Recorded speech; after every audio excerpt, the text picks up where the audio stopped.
My guest today has been on a journey of death in the physical, in coma for over a month and all organs failing.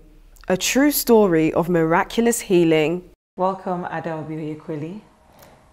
Thank you. It's nice having you on our show today. Tell us a bit about yourself. You've got 2 children? Yes, I do. Okay, and what do you do at the moment? At the moment, I'm just still recovering from my illness, serious illness. Okay. But before you were ill, I know you were very, you're like a health coach, very into healthy eating and healthy living. Tell us a bit about that. I've always been passionate about preventing lifestyle diseases. Right, okay. Like heart attack, stroke, and diabetes. Okay. So that drove me into becoming a health coach. Okay. So I'm like a health advisor. Okay. I advise people on how to prevent all those lifestyle diseases. Okay. Because I never want to have them myself. Okay, and you've never had any health issues before, any heart issue or anything like that? No. No, okay. It was just something you just had a lot of interest in, isn't it? Because I was hearing a lot about people having lifestyle illnesses by not looking after themselves. So I just thought it's best to be careful and prevent. Okay. So that was what drove me, and I started to advise people about health, coach them, and even go and cook for them, show them a better way of living healthier. Oh, okay, that's good. Did you, I remember you said something about having or reading 200 books on health, that was how much you were so into. I had two big bookcases, about probably 300 books on health, how to prevent any type of health problem. Because I just felt that's an insurance against having any of those diseases, especially heart attack. But then, what's the greatest insurance that we have? I'm sure you discovered that. Okay. Are you a Christian before you fell ill? Have you always been a Christian? What's your belief? I believe in God, and I go to church. Okay. I go to Roman Catholic Church, and I go to Pentecostal churches, because I feel that your relationship with God is more important, which I found out when I was in coma, that God was what I needed, not all those things I've been trying to gather. Exactly, with all the books and everything. Okay, so you mentioned you were in coma. What happened? How did this all start? I had a cardiac arrest, which is worse than a heart attack. Okay. So were you in bed sleeping? How did it all? Did you just have the attack, or where were you when all this started? It was I was getting ready for Christmas, just to do my last Christmas shopping. Okay. So I had woken up at 7 o'clock. Okay. I knew it was 7 because I said, okay, let me just. It's on the 24th of December, 2017. 2017. Yeah. Right. So I said, let me just go quickly before the shoppers start arriving. And that was very busy. Yeah. So I just woke up and went to the loo to use the toilet, and just got in there and sat down. And that was the last thing I remembered, because everything went black. Okay. And that was it. How was this? I didn't even know what happened to me, but I just blanked out. Wow. And when was the next time you woke up, when you blanked out? I had woken up on the 30th of January. Wow. And so that was a month of being in coma? More than a month, about 1.5 months. Okay. Roughly almost 1.5 months. Yeah. Wow. And what was it that had happened? So you had a cardiac arrest? Yeah, actually, I was told that my heart had stopped, that I had cardiac arrest. And but when they told me, I didn't believe it, because I thought, not me, because those are the things I'm an expert on. Exactly. And I also thought I was still going to the shop to buy things. So it's like the time has stopped, but my life was still on the day I woke up. Wow. I didn't even know I've been out of this for 1.5 months. Yeah, so you were still thinking, okay, I'm thinking of going and doing my shopping, not knowing that time had passed. Yes. And you have been. Okay. And then what then happened after that? What were you told? Share about the story of your illness and what then happened after that process. I was quite sad because I'd been trying to run away from things like heart attack and cardiac arrest.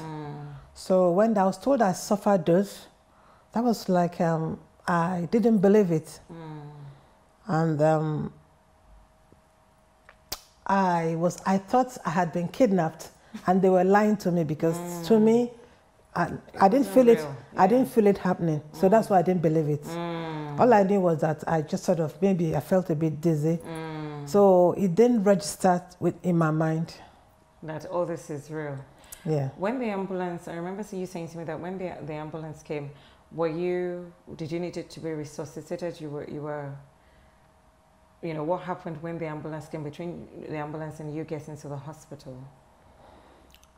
I was flat out, so I didn't even know what happened after that. Or what you were told that happened. Yeah, well, I was told that the ambulance came and they took me to the hospital, but they couldn't resuscitate me. Okay. So they told the family to come and sign so that they can put me in the mortuary because they thought I was dead, but my family refused to sign because they thought, okay, they were praying to God. And they said, this is not about God, that we are cardiologists, this person is dead, that you just have to sign so we can do our job. But they didn't sign. And I'm grateful to them. That they did not sign. Yeah. After then, you went through other series of illness where your body was, different things happened to your body. Can you share a bit more about that with us? Well, that was from the hospital. They said that I'd had like the cardiac arrest, or some call it heart attack. I had 5 cycles of it. Wow. Not once, it happened 5 times. And normally, people will not even survive one. I know. You had to have it 5 times. Yeah. Then I had multiple organ failure. All my organs failed completely. And I had liver hematoma. My liver burst open. Wow. And I had 9 blood clots. Wow. And sepsis. Wow. So all those is like, I was just, they took me to Croydon University Hospital, who were like the ambulance and the Croydon, they saved me.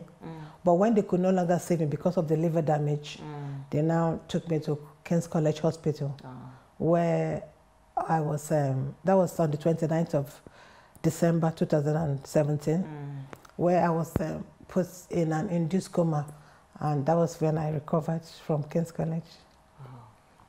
So you had 5 headache, your liver, 5 heart attacks. Heart attacks. Your liver busted open. Yeah. And you're still with us today. Yeah. You shared with me like an out-of-body experience that you felt when you were in that state of coma, like you were seeing things, and tell us a bit more about that. It's quite, first when I was, when it happened at first, I actually was like, I could see myself on top, looking at my son and my cousin. They were on the phone, both of them, and I was wondering, what are they doing on the phone? But I didn't see the ambulance come. Okay. But when I was in hospital, I was like floating in the sky, and I was so happy. So I've never been happier in my life. Wow. I didn't even know I had kids. I didn't know I was married, but I was so happy. I thought that was my life because I was happy. I didn't know there was another life. Yeah, so, and sometimes I could see my body. I was like looking at my body. But I didn't know, I just thought it didn't feel any different. It's like just opening one door and walking into the other one. So I didn't know there was earth. All I knew was now. So I didn't miss anything. Did you see different sections? Were there? Did you? I remember you saying something about seeing people who are sort of like committed suicide, and they were sort of like sitting, you know, different kind of out of body experiences that you shared with me. Oh yeah, I saw my dad that has died when I was died about 40 years ago. Wow. And I saw my family.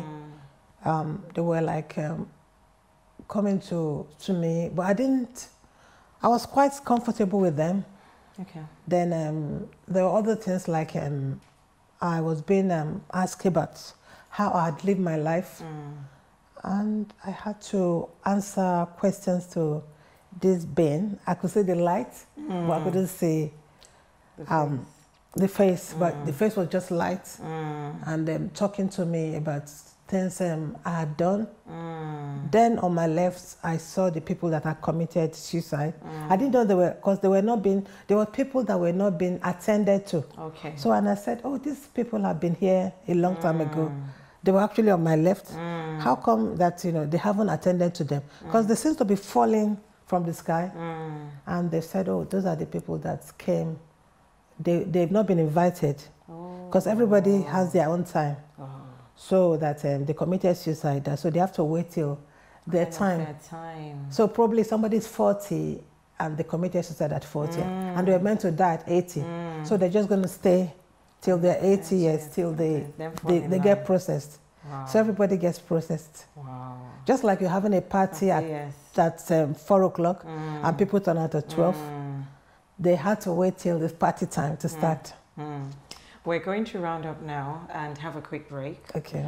And we're going to come back and continue your story. Please stay tuned. We're going to be back in a minute.